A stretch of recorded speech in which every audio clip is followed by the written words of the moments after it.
So we're going to talk about trigonometric integrals that have either square roots or products of sine and cosine. So this is part of my series. So in the first video, I talked about powers of sine and cosine. In this video, I'm talking about square roots and then products that look like this. And then I'll have another video where I talk about tangent and secant and cotangent and cosecant, which are kind of the similar process. So let's just focus on these two topics, and we'll start by talking about just square roots and trig functions.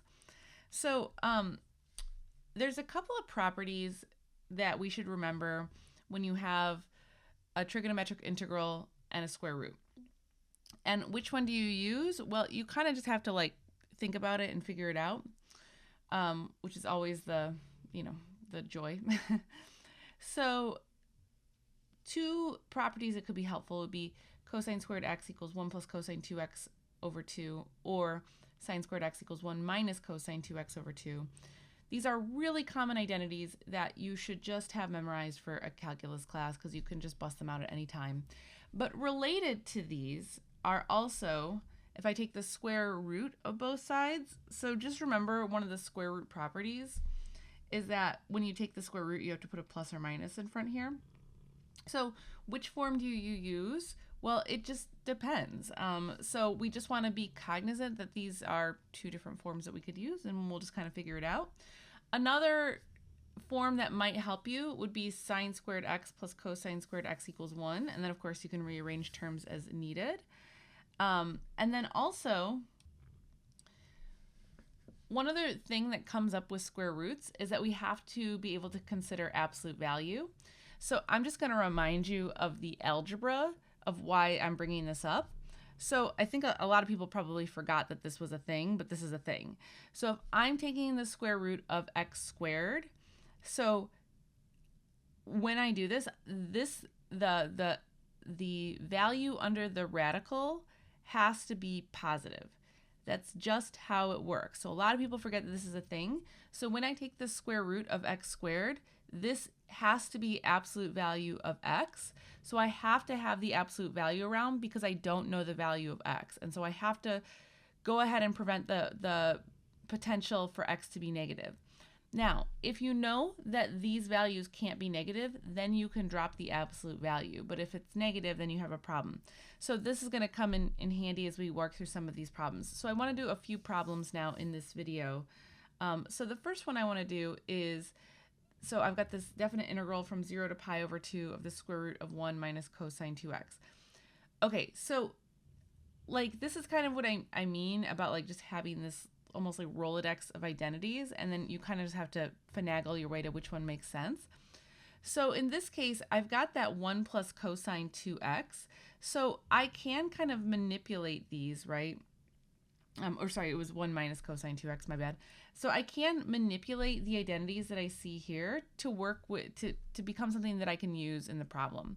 So namely, I can take this identity and I can really multiply both sides by 2 to get just this isolated to 1 minus cosine 2x.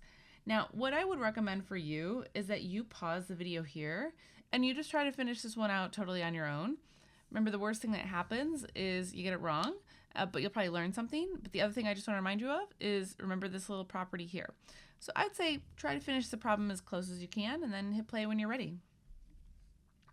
Okay, so I can rewrite this 1 minus cosine 2x as 2 cosine squared x.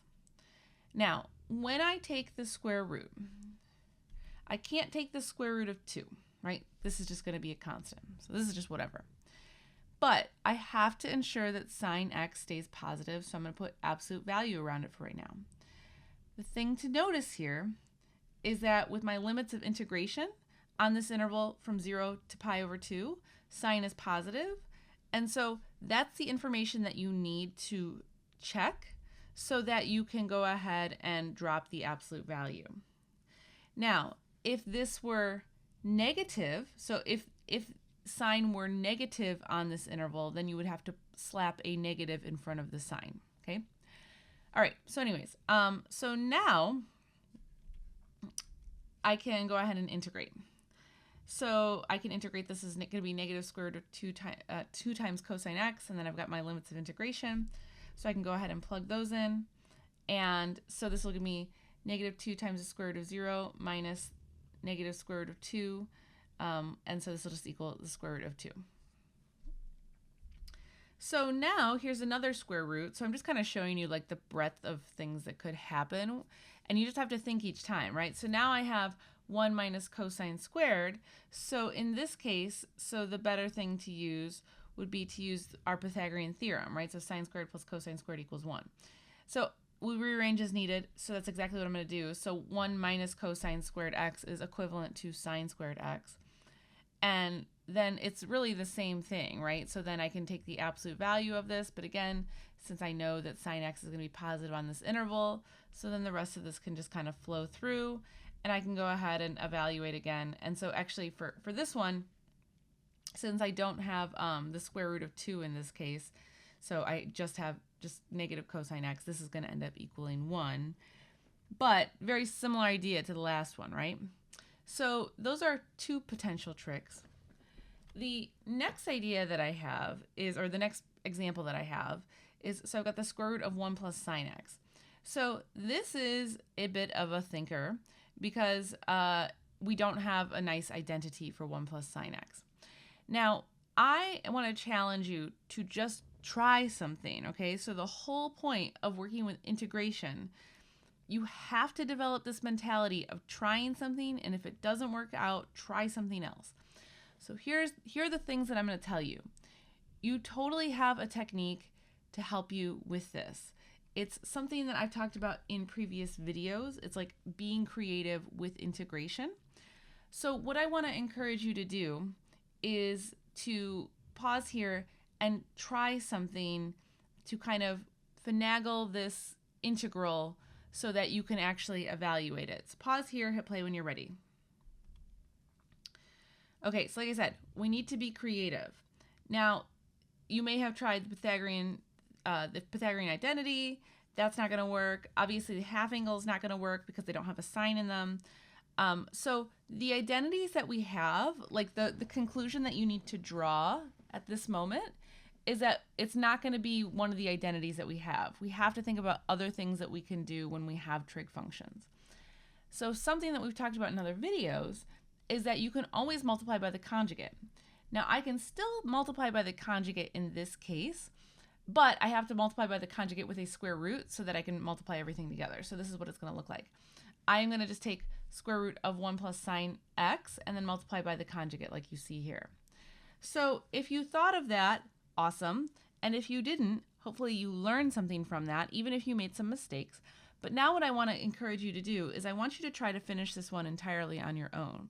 So once again, I'm going to say pause, finish it if you haven't finished it. So I'm going to keep going. So I go ahead and I multiply everything together, and I can see now that I can simplify all of this. So 1 minus sine squared x will now equal the square root of cosine squared x. I still have this 1 minus sine x in the bottom, but that's fine. We can deal with it. So then when I take the square root of this, so I know that this has got to be the absolute value of cosine of x because I'm taking the square root of something being squared. Okay, so now at this moment, I can work with this. And remember, my interval goes from 0 to pi over 6. So once again, I am allowed to drop the absolute value in this case. So I've dropped the absolute value. This is the new hot integral that we're going to integrate. And so in this case, I am going to go ahead and set my u equal to 1 minus sine x. So then my du will be negative cosine x. And of course, then I'll take that negative and I'll bring it over here to the other side.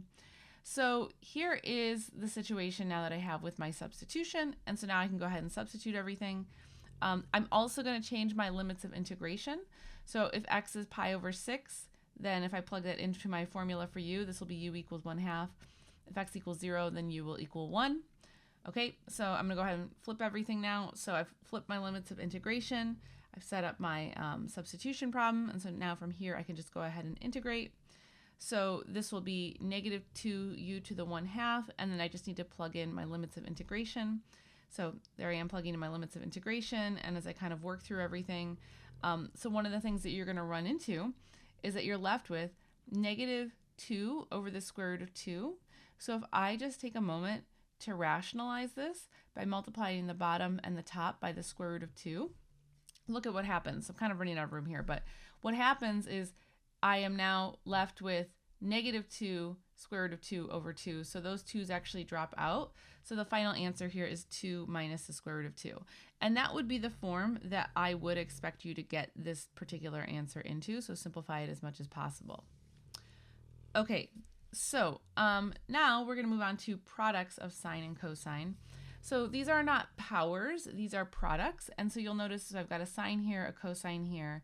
I can have a different number here and a different number here. Now, I do also just want to throw out that if you hear any snoring in the background, my dog is sleeping under the desk and I don't want to wake her up. So if there is snoring, we are all just going to have to deal with it, okay? Because she is cute and that is what she needs to do. Okay, so let's talk about products of sine and cosine. So we actually can expand this to a couple different situations. So I could have sine of mx times sine of nx. So these are two different numbers, m and n. So I can just use an identity for this. If I have sine mx cosine nx, again, boom, another identity. And then I have this last one, cosine mx cosine nx. And again, boom, another identity. Now, as far as do you have to have this memorized? So I think it depends on your teacher. So I typically do not require my students to memorize this particular set of identities just because they're kind of rare to use, but everybody's a little different. So, you know, pay attention to whatever your class requires. But here's the thing. Now that you have the identities, actually these problems are super straightforward because it's just plug and chug with the identity. So let's take a look at an example. So I've got sine 7x cosine 3x. So if I just refer to my handy dandy little formulas, so I've got sine times cosine, so I'm going to use this formula here, right? And so where I see the m, I'll replace it with a 7. Where I see an n, I'll replace it with a 3. So I can go ahead and just kind of plug in everything like you see here. And as you can see, then this makes everything just super straightforward. So subtracting and adding where appropriate, I'm going to get that this is now 1/2 sine 4x plus sine 10x dx. And then we can just integrate, so you can see all the pieces of my integration here. And so I get this as my final answer. Okay, cool. And so that brings us to the end of this video. So if that was helpful, consider hitting that like button. And otherwise, I'll talk to you guys in another video. Bye.